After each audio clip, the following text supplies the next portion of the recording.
Hey, I'm Janet Johnson. Welcome to Social Media Hangout Time. I'm here today with my co-host, Terry Bean. Hey, Terry.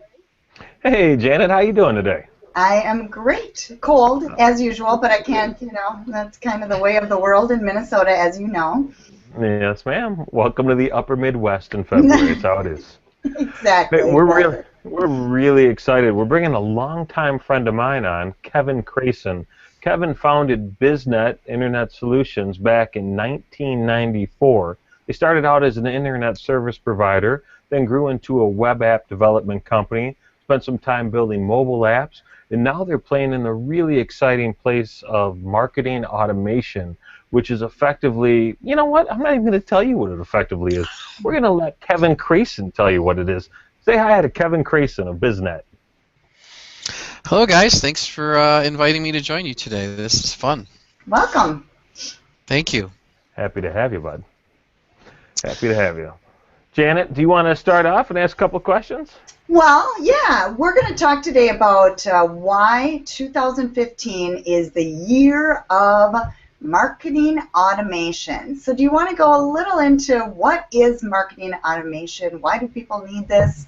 Why is it important? Explain what it is.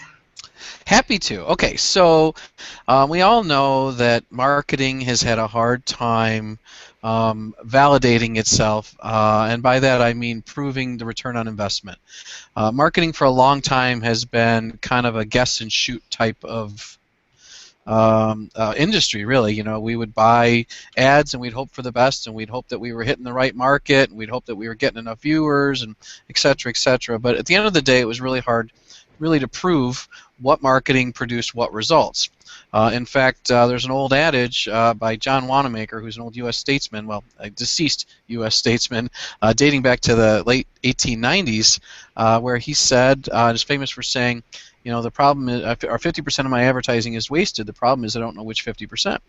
And that's largely held true for the last 100 years.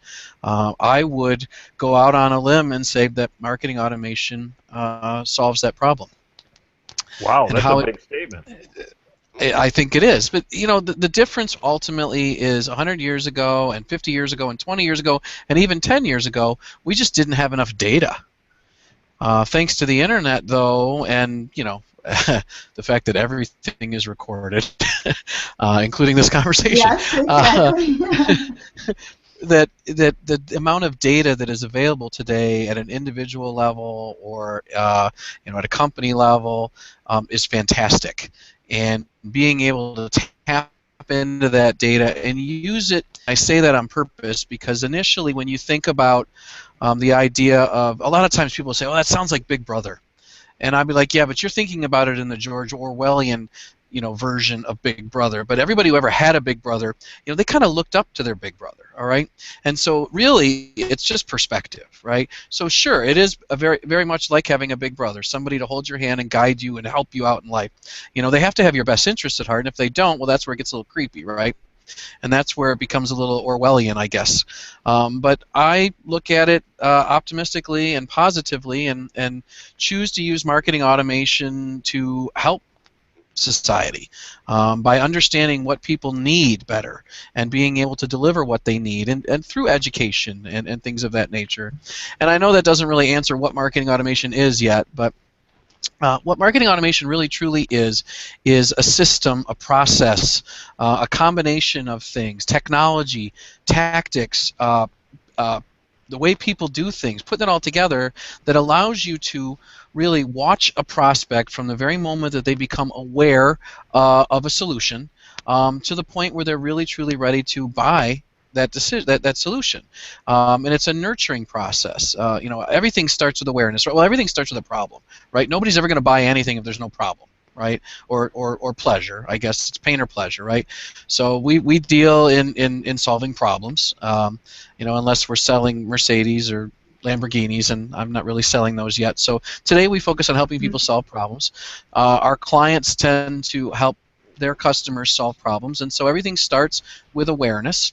And in the typical online digital marketing fashion, everything starts by education, right?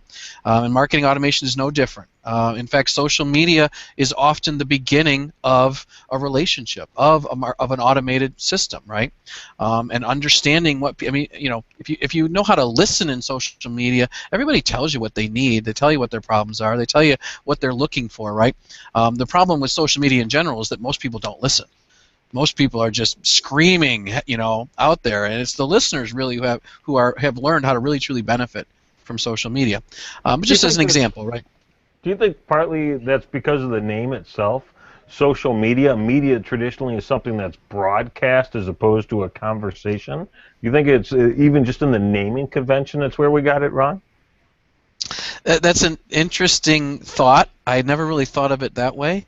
But media means a lot of things. I mean, a 45 is media, right? Yeah. So, it's how do you define it? Considering that's what I buy on eBay are 45s because I'm one of those geeks. Oh, But- geez. Kevin's a jukebox hero. Got it. I am. So media means a lot of different things, and always has. And we buy media and we make media. I mean, so I don't know that that's really it. I think that, social media. A lot of folks think social media is just a broadcast medium, and that bugs the heck out of me. So, but that's how most amateurs are going to use it because they just don't know any better, right? And that's why Janet fixes that, right? That's it. Mm-hmm. That's it. So go back to your analogy. You started talking about we start with awareness and we take them all the way through the purchase process or the path to purchase, if you will. So what happens in between? So imagine the sales process like a funnel, starting with awareness, moving to engagement or interest, engagement, consideration, and then finally down to a purchase, right? And so I use the analogy of a crystal ball. It's my favorite. If you had a crystal ball and you could watch your prospect from the moment that they become aware of you, and you could kind of read their mind and see what they want to do, and serve up the right information at the right time. That's the key. So personalized and timing. Personalized, right message, right time is the key to marketing automation success. So if somebody, if you're out there looking to buy a widget and all of a sudden you get an email in your inbox that says widgets on sale today, right? It's going to get your attention, right? So that's a big part of it. Well, how do you know to send that email about widgets to that person? Well, if you have a relationship with them already and you're watching their actions and they happen to be browsing your website and browsing the widgets on your website, that can be a flag. And that can automatically trigger an event. And marketing automation, by the way, is not new. Marketing automation has existed for 20 years. It just hasn't really been so much in the digital realm. Traditional, we'll call it 1.0 marketing automation technology, was really direct mail. I mean, if you remember the days of BMG Music Club and things like that, that was all using marketing automation. Right? They knew, what records to send you. They knew what you were interested in, or CDs, or whatever you bought. Right? I know they had like 6 profiles for me and 6 addresses I remember too. those Right? things. Oh, those were awful. Oh, Yes. crap, I didn't send it back. I guess I just bought this. I get the junk, exactly. And Now I I'll have tell you an Madonna's example. greatest hits. I got a letter in the mail the other day from a company that I had never engaged with until about a week before when I first visited their website. Until that time, I had never registered to them. They had never registered me. There was no awareness. They were smart enough to connect probably my website visit with their direct mail program. I mean, I'm guessing. I mean, it was, I'd never received anything from them before, right? So that's possible with marketing automation, and it's really easy to profile me, and all they really needed was my company name to know whether I was a prospect or not, because to them, the individual, they just said, oh, well, must have been Kevin, because Kevin's the president of the company, so he must be the one we're going to send this direct mail piece to, so they knew who their target market was. That's just an example. Companies today, if they're watching what's happening and who they're engaging and what they're doing when they're engaging them, they can personalize that relationship very efficiently and very effectively. And the benefits are astounding. I mean, first off, you minimize your marketing costs, right? Because you're not wasting your time trying different marketing that's not working. All right. You also have higher average sales. You have higher average sales simply because you're not leaving money on the table from a sales perspective. If you really know, if you're listening to your prospect and you're listening to what they want and you're paying attention, you know exactly what they want. So you're not leaving stuff on the table anymore.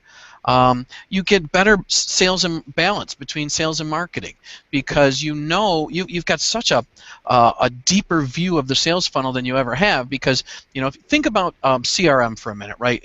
Everybody knows what CRM is today. It's an essential tool for a sales team, right? Without CRM, you're spinning your wheels, right?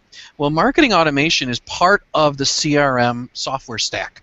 It's just higher up in the funnel. So CRM requires that you have a contact, requires that you have a relationship, usually a phone number, right? Usually it's how a salesperson tracks their communications with a prospect, right? But marketing automation allows you to start that conversation higher up in the process. You can do things like offer up some gated content or a promotion in exchange for an email address. Now you gotta be to use marketing automation successfully. If you are, using it to get somebody into giving you an email address right away, they're just going to unsubscribe, and if they don't, and if you're really a spammer, they're going to report you to the spam list, and boom, you're done. All right. So marketing automation is not spam. It's not taking advantage of people. There are a lot of those high-pressure direct response marketers that do use marketing automation, and frankly, it bugs the heck out of me when I see something like that. The guys who, just give me your email address to watch this video so that I can spam you to death, right? I will say that's not the right way to use marketing automation. Marketing automation works best, and you'll see it everywhere. You'll see it in B2B. You'll see it in B2C. Amazon is probably one of the pioneers of digital marketing automation, right? Amazon knows everything you've bought, and when you go to Amazon, they personalize the site for you. They also send you emails to remind you of stuff that maybe you didn't purchase that you left in your checkout, or other books that you might be interested in based on the things that you've bought in the past, right? Very generic examples of B2C use of marketing automation. Now, it works for bringing us back and getting us to buy more stuff. I like B2B the best. Most of my clients are in the B2B space. We still do some B2C stuff, but the reason I like B2B is because it's a high-ticket sale. It's a very technical sale or sophisticated sale, right? You got to do your homework. You got to do your research. So all of that stuff comes into play. Allowing you to really nurture that relationship. The average sales cycle is sometimes 6 months to 2 years, right? So it can take, marketing automation provides real value in a situation like that. Now, are you using some retargeting, remarketing methods with this too? Is that one piece of the automation? It definitely can be. And if by remarketing or retargeting, you're predominantly referring to the display ads that follow you around after you've done something, right? The most common use, and we notice it, right? We notice it. It works because we notice it. Sometimes we notice it after we've already made the purchase. Drives me crazy. If I don't buy something on eBay sometimes, like I'll go out of eBay and then you don't purchase it, they'll chase me down on my Facebook news feed, like constantly. Well, why didn't you buy that? Are you sure you don't want to buy that? Come on, don't you want to buy that? So, didn't you feel creeped out the first time that happened? Yeah. The first few times? You're like, oh my God, how do they know? And then you're like, oh my God, they totally know. No, I wish I had just bought it so they wouldn't hunt me down. Retargeting is here to stay. There's no question about it. It works. It gets your attention. I don't care whether you like it or whether you don't. It gets your attention. And if you are trying to reach a prospect who's getting ready to buy something, that retargeting is usually kind of further down the funnel, right? Somebody who is getting is very ready to buy typically when you see some retargeting, but it doesn't have to be that way. In the B2C space, that's where you see it the most, because you're talking about I went on a website, I was going to buy something and then I didn't, right? Or something like that. That's where it becomes really annoying. In the B2B space, it's a little bit different because, like I said, you got a much longer sales cycle, right? So, those ads are going to remind you, and retargeting or remarketing is typically happens only after you visited a website. All right, there are other ways to use display, but they're not called retargeting or remarketing. So after you've created a relationship with somebody, the best part about retargeting is it's so cost effective because it costs almost nothing to serve up those ads to somebody who you've already kind of profiled them. So to answer your question the long way, yes, it is part of a plan, but it's just an example of a way to draw people back in. The most significant part of a marketing automation system is the email communication and then the interaction on the website. So it's really, you use email to reach out and to bring people back to the website, then you watch the website activity and you use that to trigger further events, further emails, things like that. Very high-end systems will have will allow you to personalize the web presence significantly. You know, for example, when you visit Amazon, whether you're logged in or not, it knows who you are, and it customizes that page for you. You know, most companies don't invest to that level because to personalize the web experience for everybody requires that you have a higher-end web solution. But you can do a lot, including profile all of that activity, score all of the activities that people do as they engage with your emails or as they visit your website, and use either actions, whether it's a visit to the website or a click on an email or even just an open it on an email, or conversely, if they don't open an email, you can use all of those actions to trigger events, the next marketing effort. So it's like it's like having that crystal ball and using that information more intelligently, serving up the right message. Oh, you're not interested in buying. Well, let's serve up a different message, or let's test another message.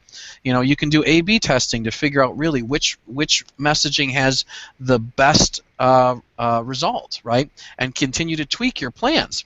After a couple years of running a marketing automation system, your marketing costs are going to go way down because there's just no waste anymore. And your return on investment goes way up, obviously, because you're spending less, but you're also getting more sales. In fact, there's a stat out there, and I think it's Gartner Group, I'm not positive, that says that companies who implement marketing automation systems, on average, in the first 6 to 9 months, see a 10% increase in sales. And that's just base stuff, right? So, you know, what company couldn't use a 10% increase in sales? And it's really just very process driven, you know. One of the ways that I will explain marketing automation, especially in the manufacturing sector, is by comparing it to the concept of lean manufacturing. You know, in the manufacturing world, lean came about because it made the processes better. It got rid of waste, right? Well, this does the same thing in the marketing realm. It gets rid of that waste. I could go on for hours. You tell me what you want me to talk about. No, yeah, no, it's really interesting. That's that's a good break point. So let's give a real specific example. I know a company that's in the human resource position. They're a third-party administrator. They're a PEO, so a professional employee organization. They do some recruiting. They'll write some employee handbooks. They'll kind of outsource that whole HR piece. So they have 6, 7, 8 different touch points in the human resource world where they want to be known as the expert. How would an organization like that use marketing automation to reach their target client, whether that be a business owner or a high-level HR person who's looking to add staff but could use this solution instead? A great opportunity. Great opportunity. So you're talking about a PE. The first thing you do is you really identify who the target market is. We refer to them as buyer personas. So you mentioned that there's like 6 or 7 people in the organization or types of people that they might want to engage with. I would create a buyer persona for each of them.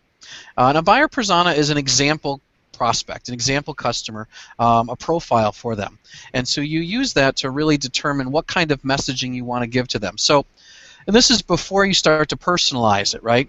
So if I know, for example, that HR manager of a medium-sized company or smaller, you know, they're probably SMB space, right? Wants to, you know, reduce some of their HR management issues, right? So I would start with, you know, the problem, the persona, the problem that needs to be solved, and I'd create a campaign around that. And a campaign is just a series of different types of messaging or content that I'm going to use in order to first educate them, get them to tell me really what their pains are by watching them send me, interact with me. So they're going to tell me what they really need, and I'm going to use that to trigger the next message, the next event. And then depending on how they engage and how they interact, I'm going to watch them go from awareness to engagement to consideration or interest, but however you want to refer to the phases, and I'm going to change up the content. I'm going to change up the message as they become more and more ready to buy. And I'm going to score every action that they take to the point where they're practically telling me to call them. And when they do that, I turn it over to sales, and sales closes the business. So that's the nurturing part that you referred to. Talk to me a little bit about the analytics side. You mentioned scoring and obviously reducing waste and kind of using that lean manufacturing analogy. How does it do that? Is that a system-driven thing? Is that a you-driven thing as a consultant? How does that work? So good question. It's a combination of a lot of things. So you imagine that we're watching all of these activities, right, that happen either on the website or in the email. We use all of that stuff really to evaluate where somebody is in the purchase process. That's where lead scoring comes in. Now, every organization has the opportunity to score an action how they see fit, right? So some actions are more valuable. For example, if somebody goes and fills out a contact form, that's a clear sign that they're ready. Well, what if they visit the contact form page but don't fill it out? Okay, well, that's an action, right? That means something. It might mean they weren't quite ready or they had a question, but imagine how shocked that person is when they get an email from you and they didn't fill out the contact form. Okay, and by shocked I mean in a good way, right? It means that we're being intuitive. We know what they're looking for. And you don't say, hey, I saw you were on my contact page. You say, wondering if there's anything we can do to help you learn more. If there's any questions you have. So, it's examples like that. For you? What's that? You can just say, were the questions on the contact page too tricky for you? You had a hard time pulling those out? You could say that. That might be creepy, but you could. Well, I can see some, but you have to be careful in what we're talking about right now. You would need to word things properly in order to not be creepy. You do. So you're very careful to make sure that your messaging sounds personal. Mm-hmm. All right. Even though it is system delivered and system triggered, it is created by humans for humans. And it is important to remember that. It's important to remember that this is about building a relationship with your prospect and helping them, and gaining their trust. And the moment it sounds like a robot, they're not going to be very trusting. Sure. That's a great point. So then your staff, you must have content developers and some graphics people, and what else does that look like? Who else do you have on your team to do this stuff? So yeah, exactly. We have strategists. So we have digital marketing strategists. It usually starts with strategy. From there, we have first of all, it starts with technology, right? So you got to put the technology. You got the combination of things that you add to your website, that you configure some analytics, some dashboards, that you hook up to your email marketing platform. So you get all this integrated technology. So that's step one. Step two is, creating those campaigns and creating all that content. And the fuel that keeps marketing automation running is content. Some organizations already have tons of content because that's what they do. They create it. A lot of existing content can be repurposed. That's the easiest way to kind of get started with marketing automation, is to do a content assessment. What do I have already that I can repurpose? Where does this content fit into the sales purchase? Which of this is awareness content? Which of this is interest or engagement content? Which of this is more converting type content, calls to action, stuff like that. So you do have to create a ton of content. Considering we were already a content marketing company before we got into marketing automation, we already had that backbone for creating that. And when you think of social media, I think that social media is part of content marketing. Not everybody sees it that way, but I see it as a subset of content marketing. I see content marketing being this overarching umbrella that basically talks about self-publishing in general. Hmm. Makes sense. Now, Makes sense. what size companies do you typically work with? Small, big, everything in between, or do you have a specific? I would say that our sweet spot is SMBs, small and medium-sized businesses. The reason being is that when you get into the enterprise level organizations, there are some companies out there that are very well suited for that, and that's all they do. For example, if you're going to get on board with Acton or Marketo, which are two of the larger, they're two of the enterprise that are out there. They're gonna hold your hand through the whole thing. They're gonna pay. You're gonna pay for it. But that's their position to help those organizations soup to nuts, from technology to consulting, etc. And an engagement's going to be six figures. We position ourselves really, in the SMB space. Our ideal company client is probably somewhere between 5 and 50 million. But we do have bigger clients, especially when we work through their ad agencies. We're positioned as marketing. We're really a digital agency, and so everybody has, that means different things to different people. It means that for 20 years we've been building and marketing websites. We do some mobile apps, some things of that nature too. So marketing automation was the natural progression for us. It sits on top of everything else we've done. It requires a strong website and a solid marketing program. So it just made sense for us to do that. Yeah, yeah. So now how do you get the word out about your business? So let's get into a little bit about you and how to find you and what you do to get the word out so that our audience can find you in other They ways. advertise in the newspaper. So not surprising, we use marketing automation. We use marketing automation every day. And we certainly create awareness content. We have some drip email campaigns that go out every week. We buy lists. We buy lists of our target market. We create those buyer personas, and we create compelling content. We publish online, socially. In fact, we use LinkedIn quite a bit. We use the publishing element of LinkedIn to get the attention of our prospects. How you get their attention and how you fill the funnel, it's not all that different than we've been doing it, for many years now. But it's the nurturing part that now we're able to kick in. So by having that additional piece of data, when somebody does click on one of our postings on LinkedIn and take it all the way to our website, where they might complete our marketing automation health check, which is our premium piece of gated content. We're giving somebody a genuine assessment of their situation in exchange for an email address. We're very careful to guard that information and be courteous about how we use it, but that is one way that we get people's attention. We also do webinars, usually once a month, for people who just want to learn more about marketing automation. And of course, we do lots of speaking. So I do lots of speaking every chance I get. Give me a mic. Good. So now, what is your website so that we can tell our audience the website and specifics of maybe they want to catch a webinar, or that survey sounds very interesting. Where can they find that? Great. So there's two websites. One of them is marketingautomationevangelist.com, and that's my personal branded site. So that's what I use to as an educational tool.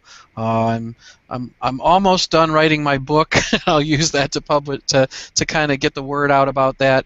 I do a lot of educational speaking. I'll be speaking here at an event coming up here in Detroit called Reboot Detroit here in May, which will be fun. And we have the webinars on there. So if somebody wants to sign up for a webinar, they can go to marketingautomationevangelist.com. They can also read a ton of content about why they should consider marketing automation and learn a bunch. Our website, our company website, BizNet Digital's website is biznetis.net, and that's where you can find that health check. It's completely free. All you need is an email address, and if you want to learn more about whether or not you think your organization is ready for marketing automation, and whether you are or whether you're not, it's going to give you some feedback and some tips to help you make those decisions. Cool. That's really cool. And this is show number 43. So our audience can also, it will be socialmediahangout.com/43. So all those links will also be there too. Well, Kevin, now let's end this on how can people give, if they want to reach out to you directly, is it best for them to go to their website, or do you have a Twitter handle you want to give out, or what's the best way to get a hold of you? Best way is to start by visiting our website, because I'll start profiling you the second you get there. And I may not know who you are. I may not know who you are, but I will start learning what you're interested in.